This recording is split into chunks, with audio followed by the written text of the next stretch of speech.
안녕하세요. 성경 66권에 담긴 하나님의 사랑을 전하는 채널 하늘 우체통입니다. 지난주까지 4번에 걸친 구약 통독 가이드를 통해 모세오경부터 예언서까지 마무리하게 되었는데요. 네, 맞습니다. 모세오경에 담긴 시작된 사랑, 역사서에 담긴 인내하는 사랑, 시가서에 담긴 노래하는 사랑, 그리고 예언서에 담긴 아파하는 사랑에 대해 심도 깊게 다뤄보았었죠. 자, 오늘부터는 신약 통독 가이드를 시작합니다. 오늘은 나타난 사랑이라는 제목으로 예수님의 생애를 다룬 책인 복음서 통독 가이드를 탐구해 보려고 하는데요. 가로 들어가 볼까요? 네, 좋습니다. 좋습니다. 구약 성경을 읽는 내내 그 보이지 않는 하나님을 믿고 따라가는 이스라엘 백성의 긴 여정을 함께 했잖아요. 네, 그랬죠. 때로는 순종했지만 더 자주 실패하고 넘어지는 모습을 보면서 좀 안타깝기도 했고요. 그 수천 년의 기다림이 이제 끝나고 드디어 신약, 복음서의 문을 열게 되었습니다. 바로 그 지점이 오늘 이야기의 핵심 출발점입니다. 구약이 보이지 않는 하나님에 대한 신뢰를 쌓아가는 시간이었다면 이제 복음서는 마침내 그 신뢰의 실체이신 예수 그리스도를 정말 두 눈으로 보고 손으로 만지고 귀로 듣는 시간이죠. 네, 구약의 그 수많은 약속과 예언들, 그 기나긴 기다림이 예수님이라는 한 인격 안에서 어떻게 성육신, 즉 형체가 되어 우리에게 나타났는지를 증언하는 책, 그게 바로 복음서입니다. 그래서 오늘 제목이 나타난 사랑이군요. 추상적이고 멀게만 느껴졌던 그 사랑이 드디어 눈에 보이는 모습으로, 우리와 같은 사람의 모습으로 곁에 오셨다는 그런 의미네요. 정확합니다. 그래서 신학자 톰 라이트는 복음서를 그냥 단순한 예수님의 전기로 봐서는 안 된다고 말해요. 전기가 아니면요. 그는 복음서는 하나님이 어떻게 이 세상의 왕으로 등극하셨는지를 보여주는 승리의 선언문이다. 이렇게 표현했어요. 승리의 선언문이요? 네. 한 위인의 일대기가 아니라 온 우주를 향한 하나님의 승전보라는 거죠. 와, 승리의 선언문이라니 관점이 완전히 달라지네요. 그런데 여기서 바로 궁금증이 생겨요. 그 위대한 승리를 선포하는 책이 왜 한 권이 아니라 4권이나 될까요? 네네. 어차피 같은 예수님에 대한 이야기인데 각기 다른 관점이 필요한 특별한 이유가 있을까요? 자칫하면 좀 혼란스러울 수도 있잖아요. 아주 중요한 질문입니다.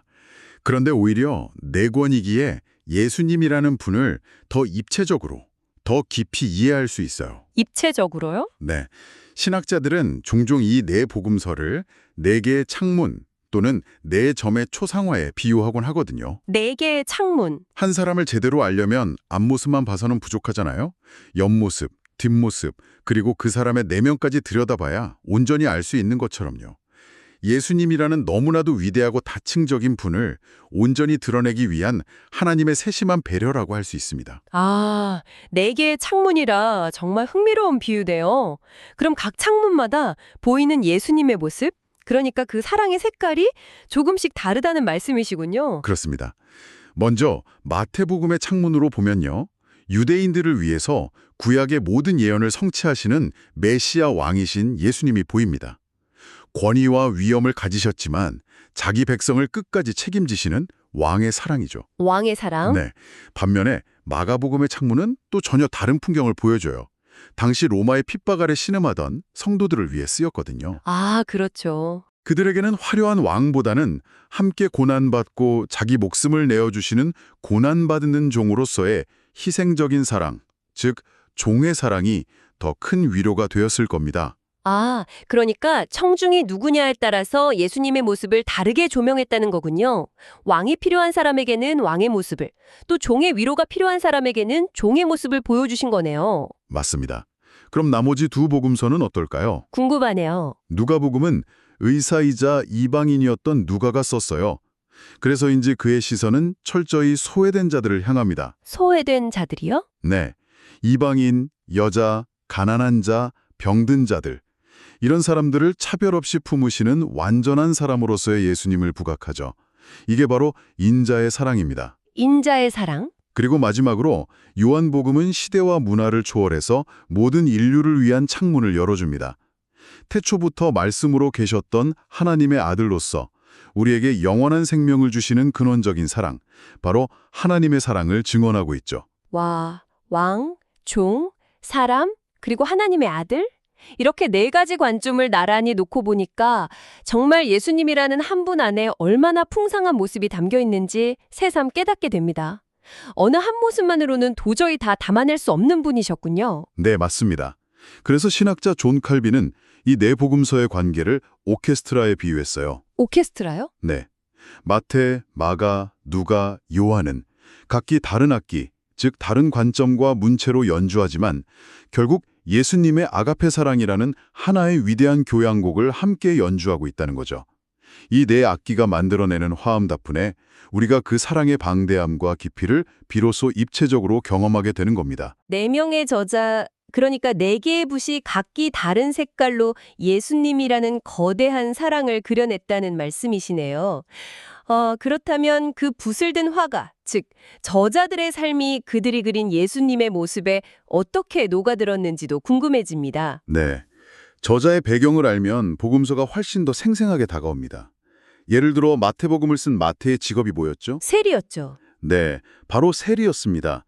당시 세리는 뭐랄까 동족의 피를 빨아서 로마에 바치는 매국노, 죄인의 대명사였잖아요. 그렇죠. 모두가 손가락질했죠. 그런 자신을 예수님께서 아무 편견 없이 제자로 불러주셨을 때 그 감격이 얼마나 컸을까요? 상상조차 하기 어렵네요. 모두가 경멸하던 자신을 온 이스라엘이 기다려온 왕께서 직접 찾아와 백성으로 삼아주신 거니까요. 정말 인생이 통째로 뒤바뀌는 경험이었겠네요. 바로 그겁니다. 그래서 마태는 자신의 복음서 전체를 통해서 증명하고 싶었던 거예요. 예수님이야말로 구약의 약속에 신실하신 왕이시며 실패한 죄인조차도 자기 백성으로 삼아주시는 그 신실한 왕의 사랑을 말이죠. 그래서 그토록 족보를 중요하게 여기고 구약의 예언이 성취되었다는 말을 계속 반복해서 사용하는 겁니다. 그에게 아가페는 곧 왕의 신실함이었던 거죠. 그렇군요. 마가복음은 어떤가요? 마가는 조금 다른 배경을 가졌다고 들었습니다. 젊은 시절에 실패를 경험하기도 했다고요. 네, 마가는 베드로의 영적인 아들이라고 불릴 만큼 가까운 조력자였지만 젊은 시절 바울과의 1차 선교 유행에서 중도에 포기하고 돌아왔던 아픈 경험이 있어요. 그런 일이 있었죠. 그런 그가 극심한 박해를 받으면서 믿음이 흔들리던 로마의 성도들을 위해 복음서를 썼습니다. 실패를 겪어본 사람으로서 고난받는 이들에게 필요한 게 거창한 신학 이론이 아니라 실제적인 위로와 격려라는 걸 누구보다 잘 알았겠죠. 그래서 마가복음이 다른 복음서에 비해서 굉장히 속도감 있고 역동적인 것 같네요.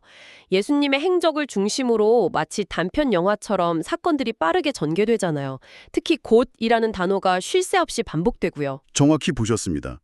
마가는 예수님의 행적을 아주 빠르게 묘사하면서 말로만 사랑하는 분이 아니라 몸으로 직접 고난을 짊어지며 즉각적으로 행동하시는 종의 사랑을 보여주고자 했던 겁니다.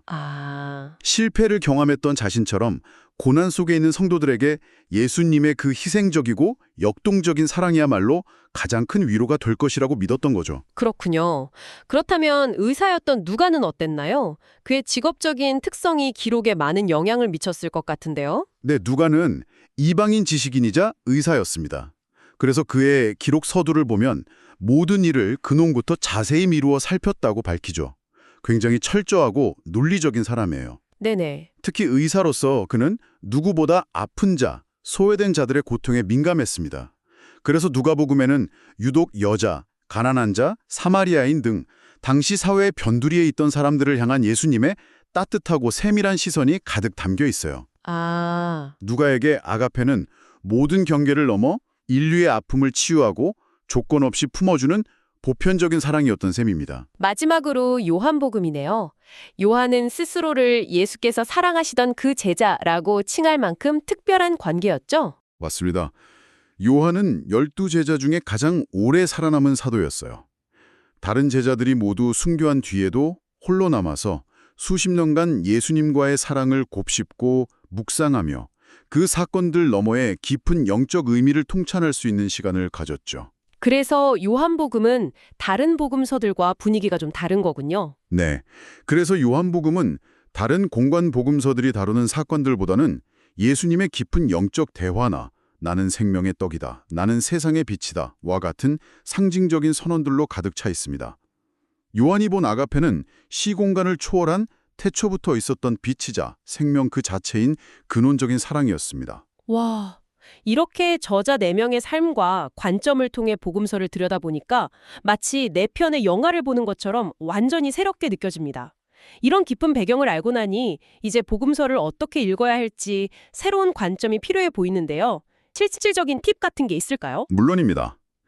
이 배경을 가지고 복음서를 훨씬 더 풍성하게 통독할 수 있는 3가지 꿀팁을 드리겠습니다. 오, 꿀팁이요? 네, 첫 번째 꿀팁은 예수님께서 사람들을 어떻게 대하셨는지 유심히 관찰하며 읽으라는 것입니다. 사람들을 대하는 방식이요.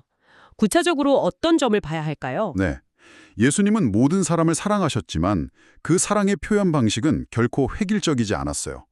각 사람의 영혼 상태에 꼭 맞는 뭐랄까 커스텀 사랑이었죠. 커스텀 사랑이요? 네, 예를 들어 사회적 약자나 죄인, 병든 자에게는 어떻게 다가가셨나요?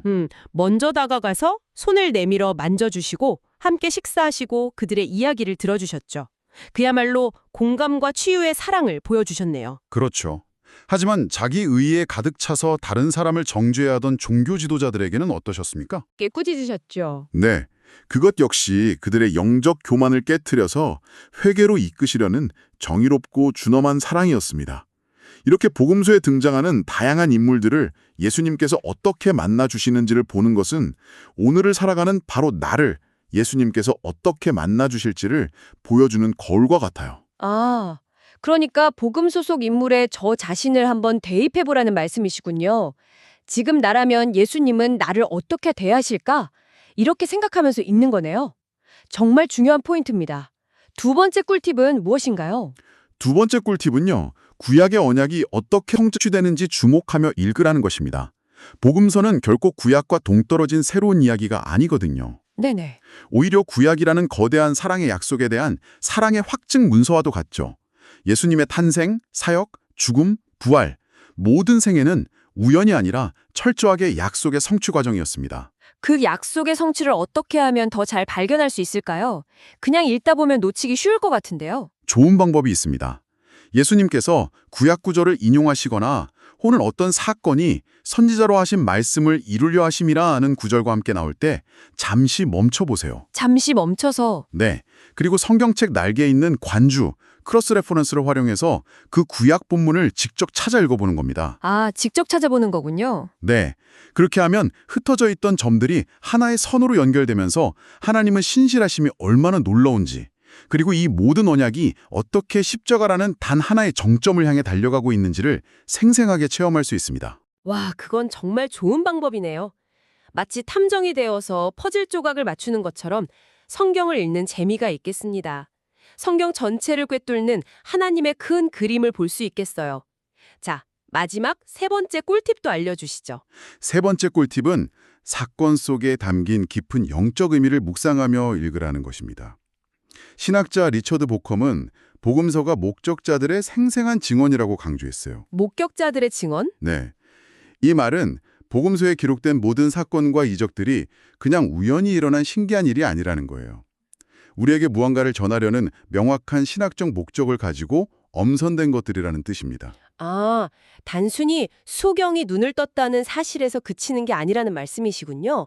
그 사건 이면에 더 깊은 메시지가 숨어 있다는 거네요. 그렇습니다. 소경이 육신의 눈을 뜨는 사건은 영적으로 무지했던 우리가 예수님이라는 참 빛을 만나 영의 눈을 뜨게 되는 아가페의 조명하심을 상징하는 거죠. 또 우리가 잘 아는 탕자의 비유에 나오는 두 아들 있잖아요. 표면적으로는 두 아들이지만 깊게는 율법 안에 갇혀있던 유대인과 하나님을 떠났던 이방인을 상징하기도 하고요.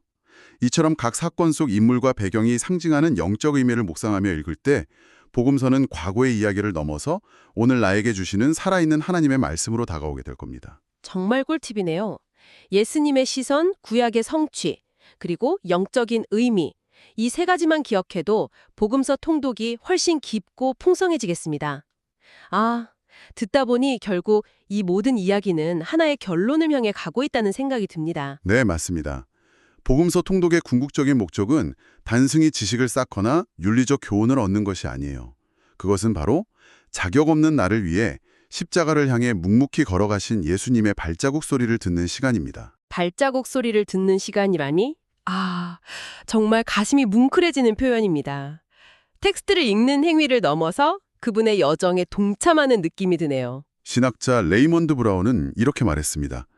복음서를 읽는 것은 하나님이 우리를 얼마나 사랑하시는지에 대한 증거를 수집하는 것이 아니라 그 사랑의 현장 속으로 직접 걸어 들어가는 것이다. 사랑의 현장 속으로. 네, 우리는 관객이나 독자가 아니라 그 십자가 현장의 증인이 되어야 합니다. 여러분 한번 상상해 보십시오. 온 우주를 말씀 한마디로 창조하신 지극히 높으신 하나님께서 티끌만도 못한 우리를 구원하시기 위해 스스로 시간과 공간 안에 갇히셨습니다. 연약한 아기의 몸을 입고 이 땅에 오셨습니다. 이것이 바로 우리가 말하는 성육신의 신비입니다. 네. 그분은 가장 높은 보좌를 버리고 가장 낮은 말구유에서 태어나셨고 가난하고 병든 자들의 친구가 되어주셨으며 마침내 가장 끔찍하고 수치스러운 형벌인 십자가에서 죽기까지 복종하셨습니다. 이 모든 것이 우리를 향한, 나를 향한 사랑 때문이었죠? 그렇습니다. 그 지극히 높으신 분의 지극히 낮아지심, 그 위대한 겸손과 희생, 이것이 바로 구약 내내 약속되었던 아가페 사랑의 실체이며 오늘 우리가 나타난 사랑의 절정입니다. 복음서를 읽는다는 것은 바로 이 십자가 사랑 앞에 잠잠히 서서 나를 향해 지금도 뛰고 계시는 그분의 심장 소리를 듣는 것입니다. 여러분, 오늘 아가페 아카이브 복음서 통독 가이드 인상 깊게 들으셨나요? 저희가 제공해드린 복음서 통독 꿀팁을 통해 새로운 시각으로 예수님의 삶을 맛보고 누리는 계기가 되시기 바랍니다. 자, 이제 다음 주에는 연합된 사랑이라는 제목으로 서신서 통독 가이드로 찾아뵐 텐데요. 길고 긴 하나님의 사랑의 여정의 마지막 완성을 보게 되실 겁니다. 정말 기대가 되네요. 여러분의 댓글과 구독, 좋아요는 하나님의 사랑을 온 세상에 전파하는 데 큰 도움이 됩니다. 사랑하는 주변 지인분들께도 많이 알려주시길 부탁드립니다. 그럼 저희는 다음 시간에 다시 인사드리겠습니다. 감사합니다. 감사합니다.